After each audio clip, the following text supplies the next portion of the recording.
우리 옆에 있는 성도님들과 이렇게 한번 오늘 인사해 볼까요? 예수님만이 우리의 참 소망이 되십니다. 우리 다시 한번 인사해 보겠습니다. 예수님만이 우리의 참 구원이 되십니다. 아멘. 참 소망이 되시고 참 구원이 되시는 예수님, 그 이름을 높여드리는 귀하고 복된 예배 시간 되기를 소망합니다. 아멘. 암송구절 우리 같이 암송하고 하나님 말씀 듣도록 하겠습니다. 우리 지난주 암송구절 베드로후서 1장 5절에서 7절까지 있는 말씀 우리 먼저 암송해 보도록 하겠습니다. 함께 암송해 보겠습니다. 시작. 그러므로 너희가 더욱 힘써 너희의 믿음의 덕의 지식을, 지식의 절제를, 절제의 인내의 경건의 형제 우애 위에 사랑을 더하라. 베드로후서 1장 5절에서 7절 말씀. 아멘. 이번 주 암송 구절입니다. 요한일서 2장 27절 말씀 같이 읽어보겠습니다. 너희는 주께 받은 바 기름 부음이 너희 안에 거하나니 아무도 너희를 가르칠 필요가 없고 오직 그의 기름 부음이 모든 것을 너희에게 가르치며 또 참되고 거짓이 없으니 너희를 가르치신 그대로 주 안에 거하라. 요한일서 2장 27절 말씀. 아멘. 한 주간 이 말씀 열심히 암송하고 또 읽고 이 말씀과 동행하며 살기를 바랍니다. 오늘은 성경 읽기 36일째 되는 날입니다. 시편 64편에서 89편에 있는 말씀을 또 오늘 하루 읽게 되기를 소망합니다. 오늘은 읽은 사도행전 3장 말씀을 통하여 왜 우리를 주목하느냐라는 제목으로 은혜의 말씀을 나누겠습니다. 지난주에 이 사도행전 3장 1절에서 10절 말씀을 통하여 날 때부터 한 번도 걸어보지 못한 사람이 걷게 된 그 놀라운 사건을 우리가 묵상해 보았습니다.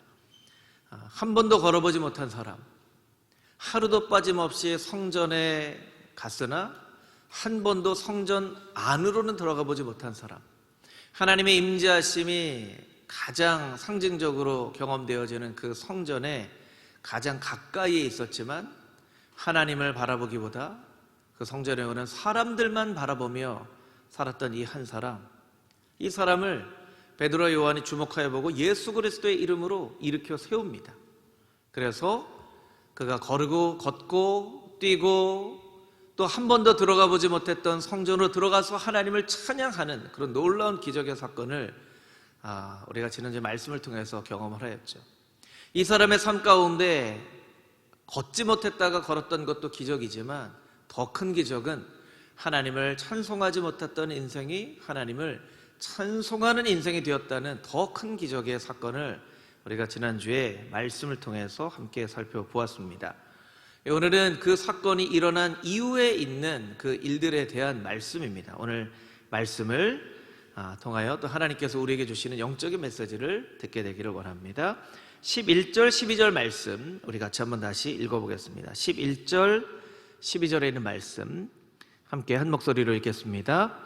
나은 사람이 베드로와 요한을 붙잡으니 모든 백성이 크게 놀라며 달려나아가 솔로몬의 행각이라 불리우는 행각에 모이거늘 베드로가 이것을 보고 백성에게 말하되 이스라엘 사람들아 이 일을 왜 놀랍게 여기느냐 우리 개인의 권능과 경건으로 이 사람을 걷게 한 것처럼 왜 우리를 주목하느냐. 아멘. 이 나은 사람이 베드로와 요한을 붙잡았어요. 사실은 베드로와 요한을 붙잡지 않아도 그가 원했던 꿈에 그리던 그 소원을 불가능하리라고 생각했던 그 소원을 이루었죠. 벌써 이루었습니다. 걷게 되었습니다. 그런데 이 사람이 베드로와 요한을 붙잡았어요. 왜 베드로와 요한을 붙잡았는지 이 말씀 가운데 자세하게 설명하고 있지는 않지만 아마도 어떻게 이 기적이 일어난 것입니까? 예수 그리스도의 이름으로 일어나라 말씀하셨는데 그 예수 그리스도는 과연 어떤 분이시길래 이런 기적을 이루시는 겁니까? 라고 물어보고 싶었던 그런 이유로 아마 붙잡았겠죠. 그리고 한 번도 걸어보지 못했던 사람이 걷고 뛰고 하나님을 찬송하는 모습을 보고 많은 사람들이 오늘 본문에는 모든 사람이라고 표현하고 있는데 모든 사람들이 크게 놀라고 그곳으로 모여들었다는 거예요. 어떻게 이 기적이 일어났냐는 것이죠. 그런데 이 모여든 사람에게 베드로가 두 가지 질문을 합니다. 첫 번째 질문은 왜 놀랍게 여기느냐? 두 번째 질문은 왜 우리를 주목하여 보느냐 하는 것입니다. 여러분에게 한번 여쭤보겠습니다. 한 번도 걸어보지 못한 사람이 나았습니다. 불치병이 고침을 받았습니다. 이게 놀랄 만한 일인가요? 아니면 놀랍지 않은 일인가요? 놀랄 만한 일이죠. 놀랄 만한 일이에요. 이거는 정말 놀랄 만한 일이에요. 그런데 베드로가 물어봐요. 왜 놀라느냐?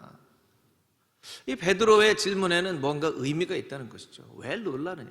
놀랄 만한 기적이 일어났는데 왜 놀라느냐? 베드로가 뭔가 이것을 통해서 말하고 싶은 메시지가 있는 거예요.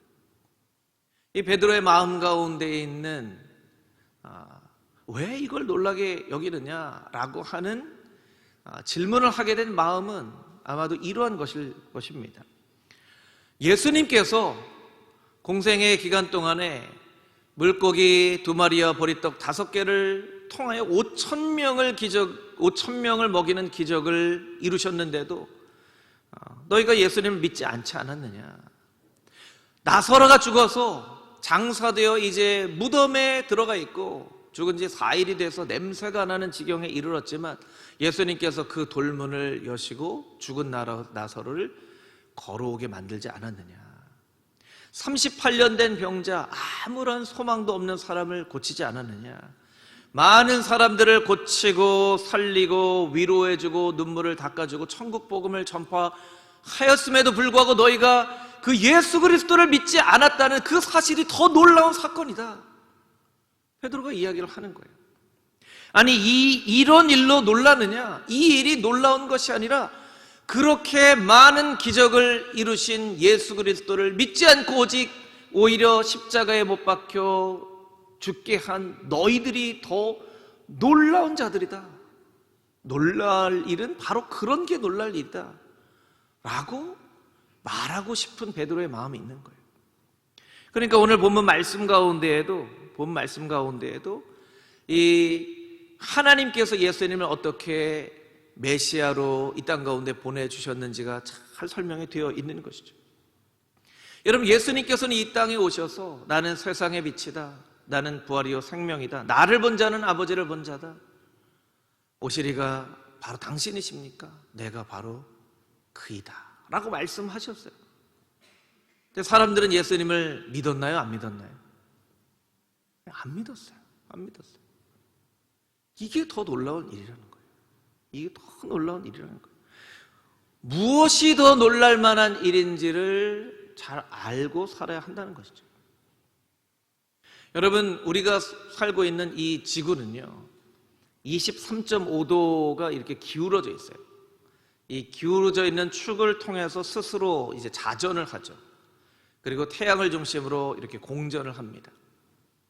이 과학자들이 이야기를 합니다. 23.5도가 이렇게 기울어져 있지 않으면 적도에서 열을 받은 이 바닷물의 수증기가 남극과 북극으로 가서 빙하들을 다 녹여버려서 지구는 아마 멸망했을 것이다. 그런데 참 놀랍게도 지구가 23.5도가 딱 기울어져 있어서 그 수증기가 북극과 남극으로 가지 않고 이렇게 순환하는 구조가 된다는 거예요.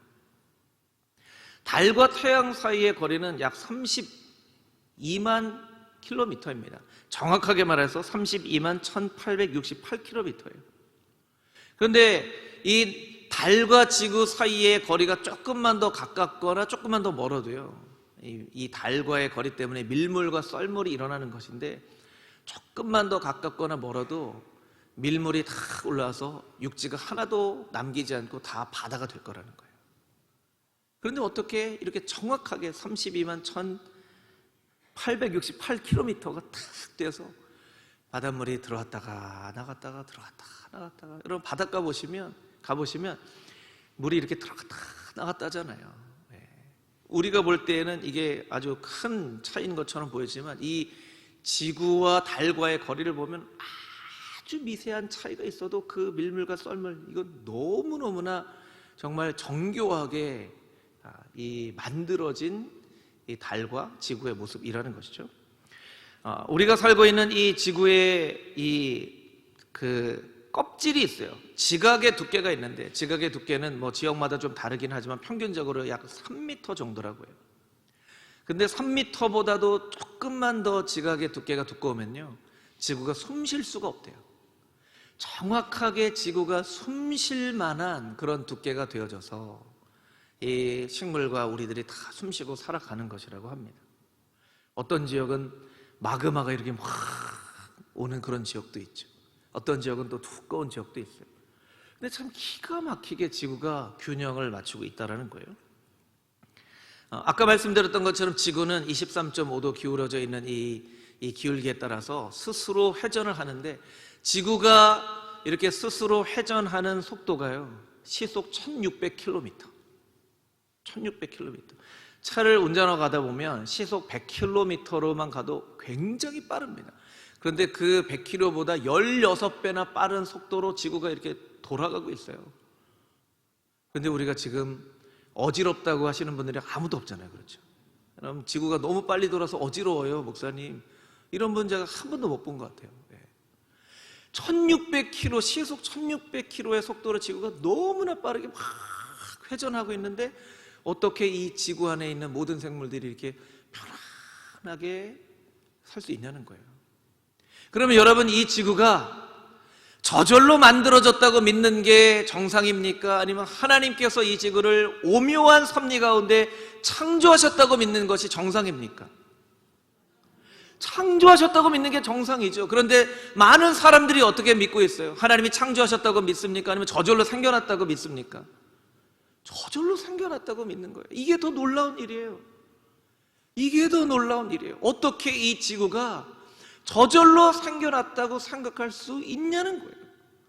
그게 더 놀라운 일인데, 우리는 그 더 놀라운 일들을 당연하게 받아들이고, 자그마한 어떤 기적이 성경에서 나타나면 어떻게 이 일이 이루어질 수 있냐는 거예요. 어떻게 이 일이 이루어질 수 있냐는 거예요. 여러분 다 핸드폰 가지고 계시죠? 저도 핸드폰 가지고 있는데, 여러분 핸드폰을 한 번도 보지 못한 사람이 핸드폰을 땅에서 이렇게 발견을 했어요. 막 버튼이 옆에서 눌러보니까 뭐 사진도 나오고 또 막 전화도 울리고 해요. 한참을 지켜보고. 그래서 이 핸드폰을 처음 본 사람이 1번, 누가 이걸 만들었지? 하고 생각하는 것이 정상일까요? 아니면 얼마나 오랜 시간 전부터 흙과 철과 모래가 이렇게 모여서 스스로 연결돼서 이런 모양의 기계가 됐을까라고 생각하는 것이 2번 정상일까요? 1번이 정상입니까? 2번이 정상입니까?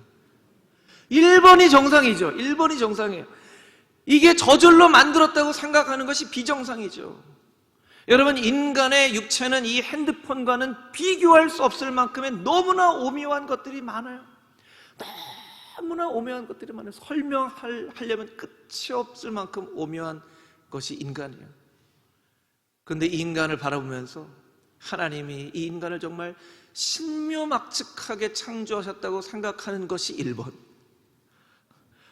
이 인간이 참 다양한 우연한 기회에 단세포 동물이 다세포 동물이 되고, 다세포 동물이 뭐 이렇게 설명드리는 것보다 여러분 그림에 보면 이런 그림 보신 적 있죠? 이렇게 굽어져 있는 사람이 이렇게 되는, 뭐 진화론에 된 그림 보신 적 있으시죠? 예. 그러면 이 인간이 정말 오묘하게 하나님께서 창조하셨다고 생각하는 것이 정상일까요? 아니면 원숭이에서 이렇게 걷다가 이렇게 걸어서 인간이 되었다고 믿는 것이 정상일까요? 1번이 정상이죠. 1번이 정상이에요. 그러면 이 지구상에 있는 많은 사람들이 비정상적인 것을 정상으로 믿고 살아가고 있다는 거예요. 그게 더 놀라운 일이라는 거예요. 예수님 믿는 것이 더 놀라운 일이 아니라 예수님 믿지 못하는 것이 더 놀라운 일이고, 하나님을 믿는 것이 더 놀라운 일이 아니라 하나님 믿지 않는 것이 더 놀라운 일이라는 거예요. 그러니까 우리가 살아가는 이 세상은 뒤바뀐 채 살아가고 있어요. 뒤바뀐 채 살아가고 있어요. 그러니까 하나님께서 예수 그리스도의 이름으로 말미암아 날짜부터 안전뱅이 된 사람을 일으켜 세우실 수 있는, 하나님이 천지를 창조하신 분이라고 믿는다면 이 사람 일으켜 세울 수 있죠. 그런데 사람들이 놀랍게 여기는 거예요. 그리고 많은 사람들이 모여서 어떻게 이 일이 가능하냐, 그것을 보고 베드로의 마음 가운데 좀 분한 마음이 생긴 거예요. 너희들이 더 놀라운 사람이다. 예수 그리스도를 믿지 않는 너희들이 다 놀라운 사람이다. 놀랄 것은 너에게 믿음 없는 것이 더 놀라운 일이다. 그러면서 베드로는 설명합니다. 13절 14절 말씀을 보면 아브라함과 이삭과 야곱의 하나님, 곧 우리 조상의 하나님께서 그의 종 예수 그리스도를 영화롭게 하시고 보내주셨는데 빌라도에게 너희가 넘겨주지 않았느냐. 그를 거부하고 빌라도에게 넘겨주고 그를 살릴 기회가 있었음에도 불구하고 그를 거부하고 살인자를 살리겠다고 얘기하고 그를 십자가에 못 박혀 죽게 하지 않았느냐. 그거는 놀랍지 않느냐. 그게 더 놀라운 일이라 라고 이야기를 하고 있는 것이죠. 18절 말씀 보시겠습니다. 18절 자막으로 좀 보여주시겠습니까? 그러나 하나님이 모든 선지자의 입을 통하여 자기의 그리스도께서 고난을 받으실 일을 미리 알게 하신 것을 이와 같이 이루셨느니라. 하나님께서 너희가 믿지 못할 줄 알고 옛적부터 선지자를 통하여 이런 분이 나게 될 것이다. 그분은 베들레헴에서 태어나게 될 것이다. 나사렛 사람이라는 이야기를 듣게 될 것이다. 나무에 달려 죽게 될 것이다. 가까이 있는 사람에게 배반을 당할 것이다. 나무에 달려 죽으실 때 뼈가 꺾여지지 않을 것이다. 여러분, 구약에 예수님에 대한 예언이 몇 번이나 등장하는지 아세요? 332번이나 등장을 해요. 그러면 여러분 한번 생각해 보세요. 제가 퀴즈를 한번 내볼게요. 금호동에 살고 있는 남자예요. 이름은 안광국이에요. 목사예요. 애가 넷이나 있어요. 그러면 이런 사람이 저 말고 다른 어떤 사람이 존재할 가능성이 있을까요? 없을까요? 거의 없어요. 5가지만 돼도 금호동에 살고 있는 남자 중에 안광국, 목사고 애가 4명, 그런 사람이 없어요. 그런데 이 5가지만 해도 분명히 전데 이게 332가지나 있는 거예요. 그러면 이것이 의미하는 것이 무엇입니까? 이분이 반드시 메시아가 맞다는 거예요. 예수님이 반드시 메시아가 맞다는 거예요. 너희가 믿지 못할 줄 알고 선지자를 통해서 그런 분이 태어날 거야. 그런 분이 태어날 거야. 나귀를 타고 올라갈 거야. 나귀를 타고. 이렇게 아주 디테일한 얘기까지. 예수님께서 정말 어린 나귀를 타고 올라가시잖아요. 그것만 봐도 예수님인 줄 알 수 있는 분명한 증거를 주셨음에도 불구하고 사람들이 예수님 믿지 않아요. 이게 더 놀라운 일이라는 거예요. 여러분, 예수님 믿지 않는 게 더 놀라운 일이에요. 하나님 믿지 않는 게 더 놀라운 일이에요. 핸드폰이 저절로 생겼다고 생각하는 것이 놀라운 일인 것처럼 이 천지 만물이 그냥 저절로 생겼다고 생각하는 것이 더 놀라운 일이라는 것이죠. 근데 우리는 때때로 신앙은 조금 과학적이지 않아서 믿어지기도 하고 안 믿어지기도 해. 근데 과학은 정확하잖아. 이렇게 생각을 한다는 거예요. 여러분, 우리는 코로나 시대를 살고 있습니다. 이 코로나 시대에 우리는 과학을 이용해서 코로나를 퇴치해야죠. 과학자들이 또 약을 만드는 사람들이 열심히 과학과 지식을 통해서 이 코로나를 퇴치하기 위해서 노력을 합니다. 그런데요, 우리가 과학만을 믿는다면, 과학만을 의지한다면 우리의 신앙과 믿음이 존재할 곳은 없습니다. 그냥 그러면 과학 믿으면 돼요. 과학신을 믿고 따르면 돼요.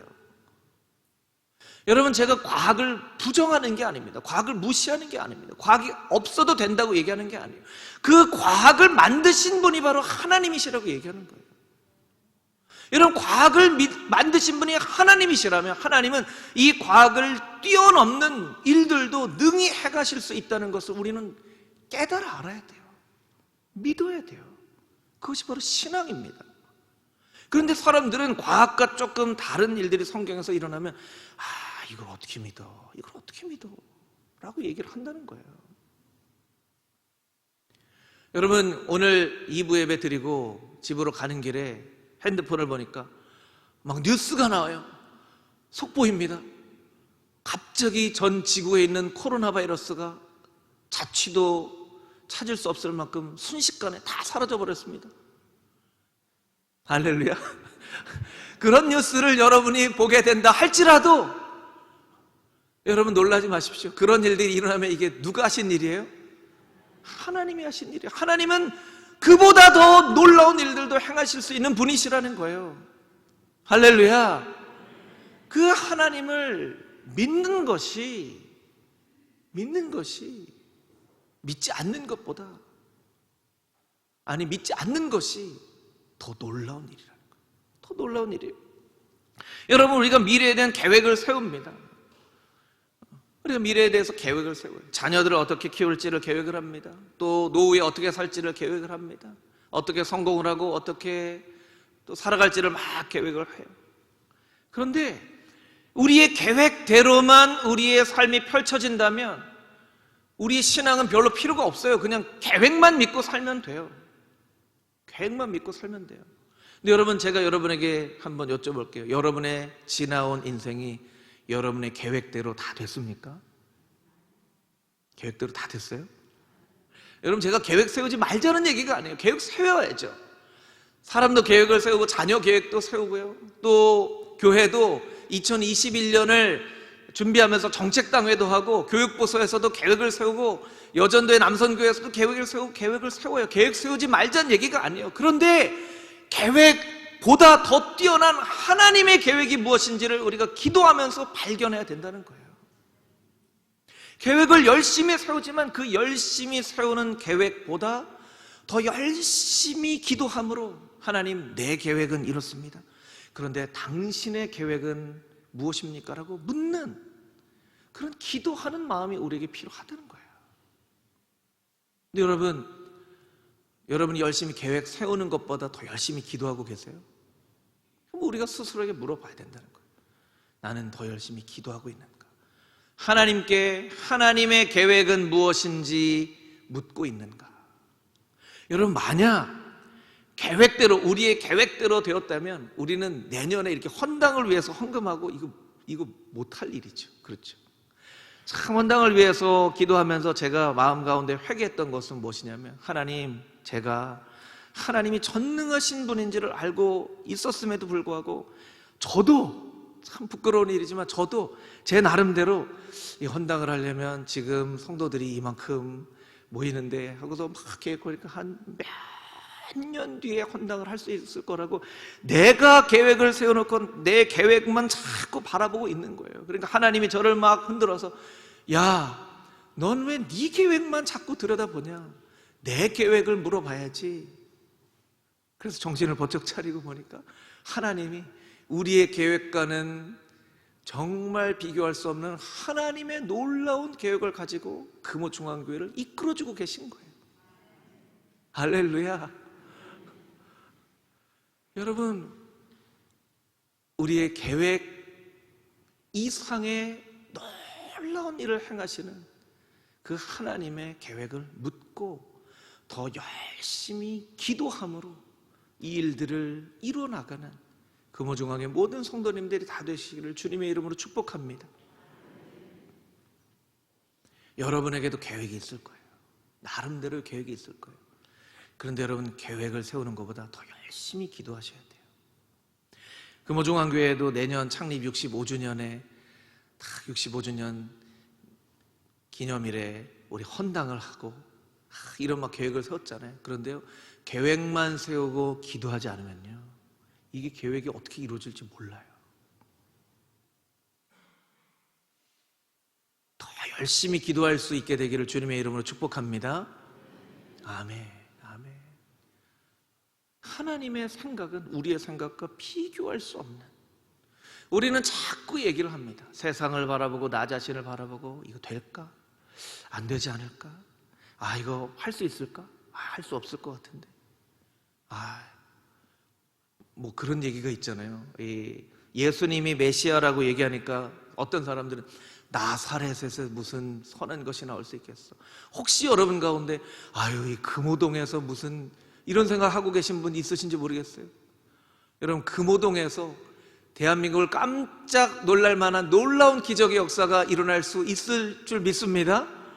아멘. 아멘. 그것이 바로 하나님의 생각을 바라보며 정말 우리가 놀랄 일이 무엇인지를 정확하게 바라보며 살아가는 인생이라는 거예요. 오늘 본문의 말씀 12절 말씀을 다시 한번 읽어보도록 하겠습니다. 12절 함께 읽겠습니다. 베드로가 이것을 보고 백성에게 말하되 이스라엘 사람들아 이 일을 왜 놀랍게 여기느냐? 우리 개인의 권능과 경건으로 이 사람을 걷게 한 것처럼 왜 우리를 주목하느냐? 아멘. 베드로의 두 번째 질문입니다. 왜 우리를 주목하여 보는가? 우리 개인의 권능과 경건으로 이 사람을 일어나게 한 것처럼 왜 우리를 바라보냐는 거예요. 제가 베드로였으면요, 약간 내가 일으켰더니 일어나네? 이런 마음이 조금 생겼을 수도 있을 것 같아요.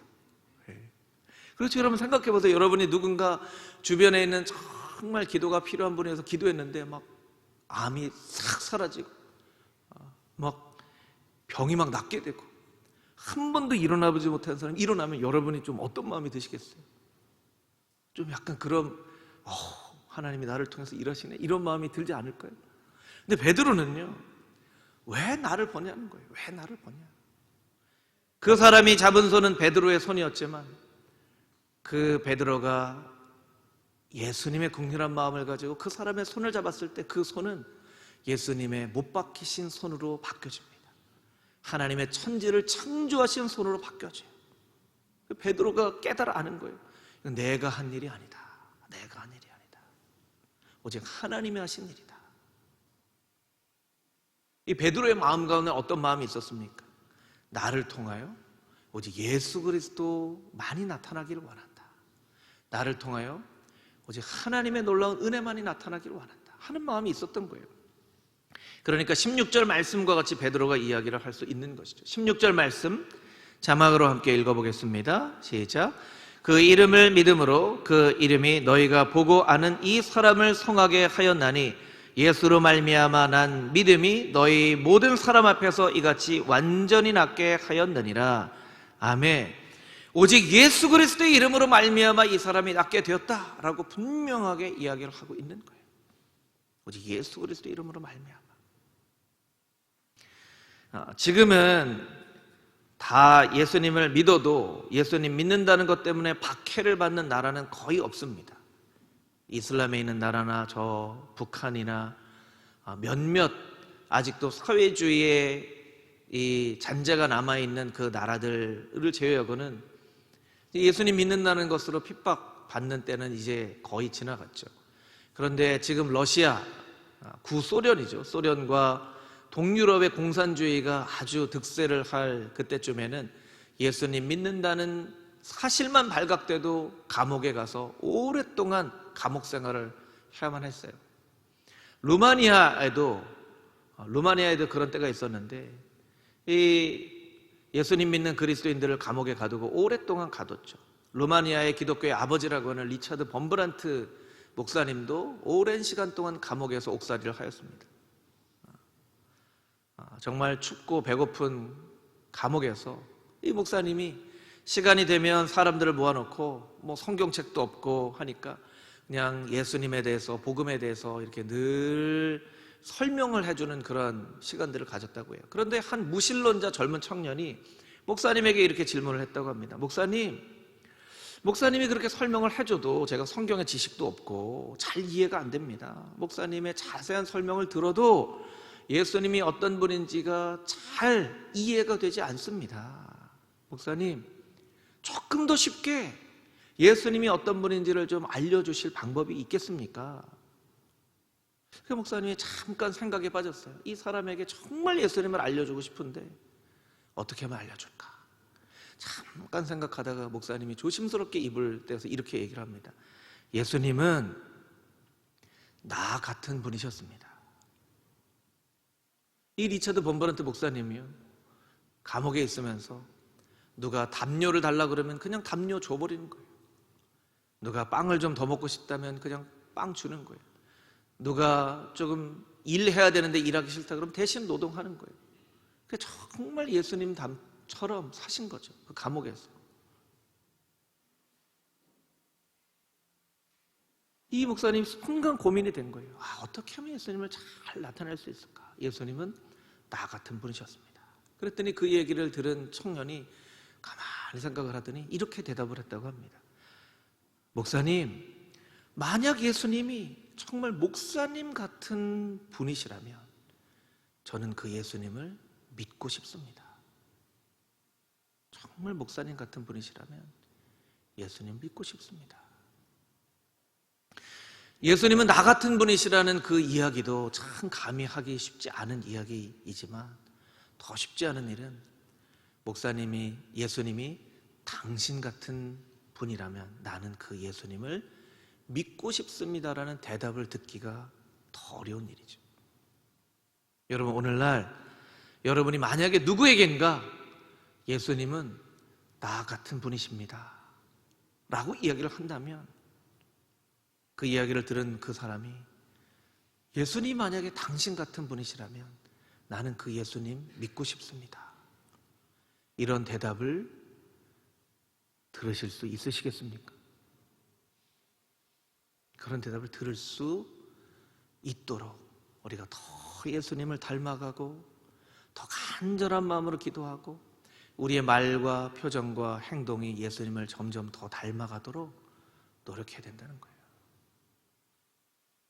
어떤 사람은 딱 떠오르면 맛집이 떠오르는 사람도 있어요.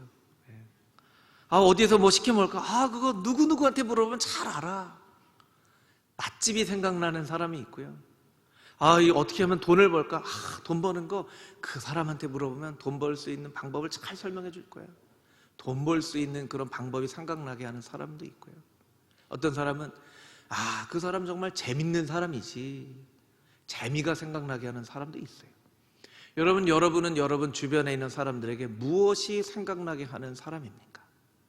무엇이 생각나는 사람으로 살고 있으십니까? 예수님이 생각나는 사람으로 살게 되기를 주님의 이름으로 축복합니다. 많은 사람들이요, 주목받기를 원하는 세상에 살고 있습니다. 그래서 SNS, 페이스북이나 인스타그램 같은 경우에는 누가 얼만큼 팔로우를 하느냐, 또 여러분 유튜브 좀 보시죠. 유튜브에 보는 내용은 달라도 공통적으로 하는 말이 있어요. 좋아요와 구독을 꼭 눌러주세요, 이렇게 얘기를 하죠. 좋아요 한번 받으려고 내가 한 말에 좋아요 하면 너무 감사합니다. 내가 만든 영상을 사람들이 좋아요 얘기하면 막 기분이 좋아지고, 그 사람들에게 굉장히 주목받고 싶어 하는 세상 가운데 우리가 살아가고 있어요. 반대로 주목받지 못한다고 생각하는 연예인들 중에는 스스로 목숨을 끊는 그런 슬픈 일들도 일어나죠. 그런데 베드로는 나를 주목해보지 마라. 나를 통하여 예수님을 주목하여 봐라. 나를 통하여 하나님을 주목하여 봐라.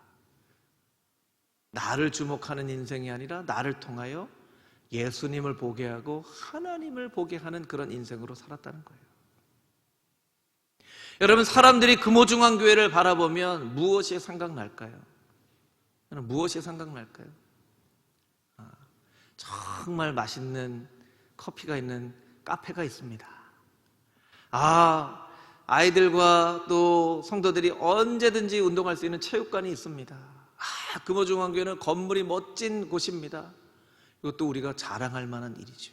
그러나 사람들이 금호중앙교회 생각 바라보면 거기 예수님 정말 진짜로 믿는 사람들이 있는 곳, 거기 정말 예수님의 사랑과 은혜가 넘치는 곳 하고, 금호중앙교회를 생각할 때마다 예수님을 생각하고 예수님을 기억나게 하는 성도들이 있는 곳이라고 기억나는 그런 교회가 되기를 주님의 이름으로 축복합니다. 아멘.